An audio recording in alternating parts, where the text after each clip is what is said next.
औज़ुबिल्लाहिमिनश्शैतानिर्रजीम बिस्मिल्लाहिर्रहमानिर्रहीम अल्लाहुम्मा सल्लि अला मुहम्मद वाले मोहम्मद। लाखों दरूद व सलाम मोहम्मद वाले मोहम्मद की ज़ात पर।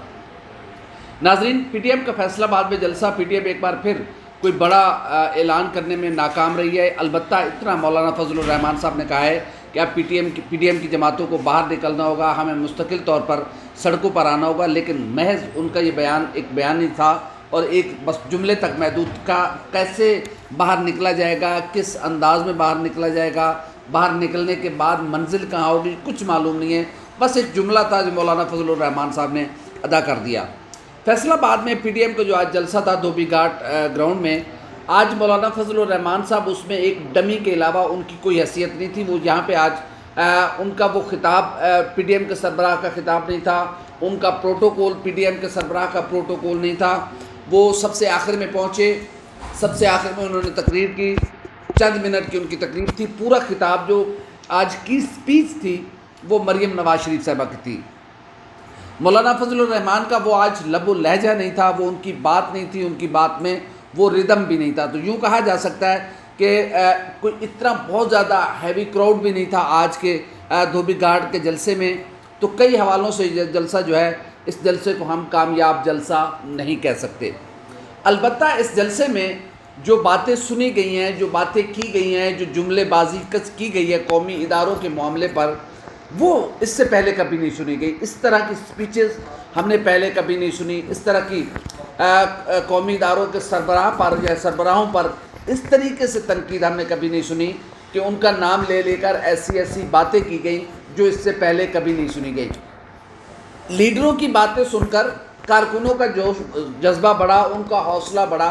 और आज पहली बार पाकिस्तान की शायद 74 साल तारीख में पहली बार कौमी सलामती के किसी इदारे के सरबराह का नाम लेकर उससे इस्तीफ़ा लेने के मुतालबे जैसे नारे लगाए गए। ये बहुत आज अनहोनी बातें हुई हैं पीटीएम के जलसे में। मरियम नवाज शरीफ साहबा का ख़ासकर जो खिताब था वो बहुत ज़्यादा आज उन्होंने जज्बाती बातें की हैं। वो अपनी लिखी हुई स्पीच कर रही थी, लेकिन ऐसा लग रहा था उनकी बॉडी लैंग्वेज से कि बाज़ जुमले जो उनके पेपर पे दर्ज नहीं थे, इतने सख्त जुमले थे जो उनकी ज़ुबान से अदा किए गए। और यहाँ तक कहा गया कि इमरान खान साहब शायद कोई अपनी प्लानिंग के तहत ये जो तैनाती है इसको रोक कर बैठे हैं। इसका वजारत उज़्मा या उस ऑफ़िस से, या उस ऑफ़िस के जो फ़राइज़ हैं, जो उसकी जो राइट्स हैं, या उस ऑफ़िस की जो ज़िम्मेदारियाँ, उससे कोई ताल्लुक़ नहीं है, बल्कि ये ज़ाती कोई मफाद की गेम है। मरियम नवाज शरीफ साहब ने यह भी कहा कि पाक फ़ौज में बाज़ तकर्रियाँ और तबादले जो हैं वो जिन्नात और भूत कर रहे हैं। और बहुत सी ऐसी तकर्रियाँ जो ऐलान जिनका हो चुका है, किसी ने गुजरावाला जाना था, किसी ने पेशावर जाना था, किसी ने कराची जाना था, वो तमाम की तमाम जो तकर्रियाँ हैं वो इस वक्त हवा में लटक रही हैं। ये मरियम नवाज शरीफ से बात के अपने अल्फाज थे। इसके अलावा उन्होंने बड़ी सख्त ये बातें की कि इमरान खान साहब जो हैं वो कौमी सलामती के ओहदे के लिए नए जो सरबराह हैं उसका इंटरव्यू लेना चाहेंगे। और उन्होंने ख़ुद मरियम नवाज शरीफ साहब ने ख़ुद क्वेश्चन भी किया और ख़ुद कहा कि वो इंटरव्यू कैसा होगा। तो उनका कहना था कि वो पूछेंगे जो भी आएंगे इंटरव्यू देने के लिए उस कौमी सलामती के इदारे के सरबराह, तो उनसे पूछा जाएगा कि क्या आप आरटीएस बिठाने का हुनर जानते हैं। दूसरा सवाल ये होगा कि क्या आप डब्बे चुरा सकते हैं। तीसरा सवाल ये होगा कि आप पॉलिटिकल इंजीनियरिंग कर सकते हैं। चौथा सवाल ये होगा कि मेरे मुखालफिन को पकड़कर मार सकते हैं, उनको अगवा कर सकते हैं। इस तरह की बातें पहले कभी नहीं सुनी गई। सियासत की जाए, खुदा रहा चीज़ों को इतना दूर तक ना ले जाया जाए कि जहाँ से वापसी नामुमकिन हो। इस तरीके से तो कभी इंडिया से हमने आवाज़ें नहीं सुनी जो इस बार यहाँ पे हो रही हैं। और ऐसा नहीं होना चाहिए। जो कौमी क़यादत है उसको ज़िम्मेदारी का सबूत देना चाहिए। और आज शायद मौलाना फजलुर रहमान भी थोड़ा सा डिसअपॉइंट हुए आज की स्पीच, मरियम नवाज शरीफ साहिबा की स्पीच से। यही वजह है कि मौलाना फजलुर रहमान ने इन तैनातियों पर या इन सारे मामले पर कोई एक लफ्ज़ नहीं कहा। बिल्कुल कोट आन कोट हमने वो पूरी स्पीच सुनी है मौलाना फजलुर रहमान साहब की कि इस तैनाती कौमी सलामती के इदारे में के सरबराह की तैनाती के हवाले से मौलाना फजलुर रहमान साहब ने एक लफ्ज़ नहीं कहा।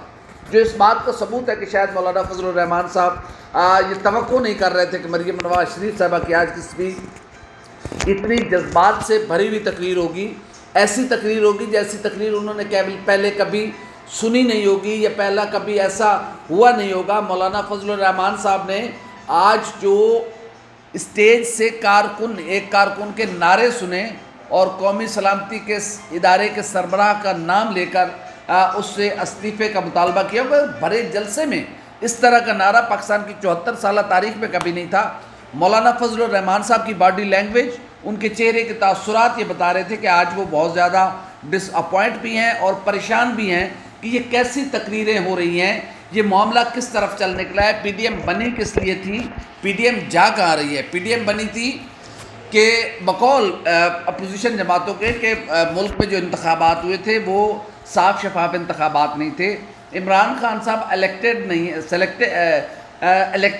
سلیکٹڈ ہیں، عمران خان صاحب نااہل ہیں، نالائق ہیں، ان کو کوئی تجربہ نہیں ہے، ساری باتیں اپنی جگہ۔ لیکن پی ڈی ایم چل کس طرف نکلی ہے؟ عمران خان صاحب پہ بات کم ہوتی ہے، قومی سلامتی کے اداروں پر بات زیادہ ہوتی ہے۔ میرے خیال میں پی ڈی ایم اپنی راہ بھول رہی ہے، پی ڈی ایم اپنی منزل کا پہلے تعین کرے کہ اس نے جانا کس طرف ہے، ادروائز یہ ایسی بھول بھلیاں ہیں کہ نہ پی ڈی ایم کو منزل ملے گی، نہ کسی اور کو اس معاملے میں کچھ ہاتھ آنے والا ہے۔ یقیناً ہر ادارے کے لیے 1973 کا آئین موجود ہے جس نے ایک تعین کر دیا کہ کس کے کیا اختیارات ہوں گے، کس کی کیا ڈومین ہوگی، اس پہ بات ہونی چاہیے، بالکل کھل کے ہونی چاہیے۔ لیکن اس طریقے سے جلسوں میں اور پھر نام لے کر اور پھر آپ کی رہنماؤں کی، لیڈروں کی دیکھا دیکھی کہ آج پہلی بار بھرے جلسے میں قومی سلامتی کے ادارے، دنیا کے ٹاپ انٹیلیجنس ادارے کے سربراہ کا نام لے کر اس سے ریزائن کا مطالبہ کیا گیا ہے۔ بہت بری خبریں ہیں، بہت افسوس کہ آج کی یہ ساری چیزیں ہیں جو نہیں ہونی چاہیے۔ پی ڈی ایم اپنی منزل کا تعین کرے، جب اقتدار میں آئے پی ڈی ایم یا پی ڈی ایم میں شامل جماعتیں، وہ ان خامیوں کو دور کریں، وہ ان خرابیوں کا قلع کما کریں۔ لیکن جب آپ اقتدار میں آتے ہیں تو پھر آپ یہ ساری باتیں بھول جاتے ہیں، نہیں ہونا چاہیے ایسا۔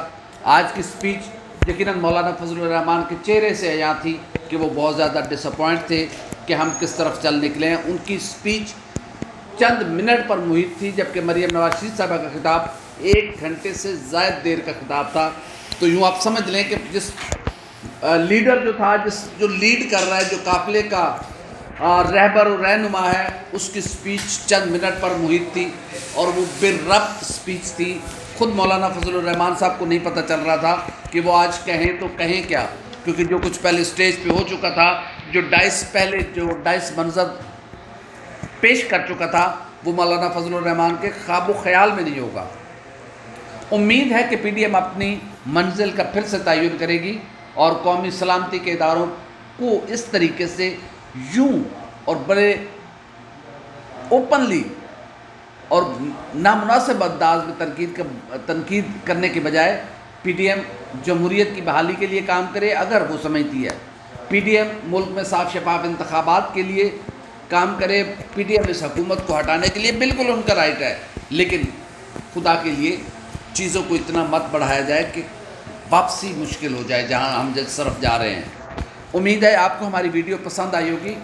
ہماری کمنٹ کریں، لائک کریں، سبسکرائب کریں، بیل آئیکن کے بٹن کو دبائیں تاکہ اندر جو بھی ہماری ویڈیو آئے وہ سب سے پہلے آپ تک پہنچے۔ اللہ حافظ ناصر۔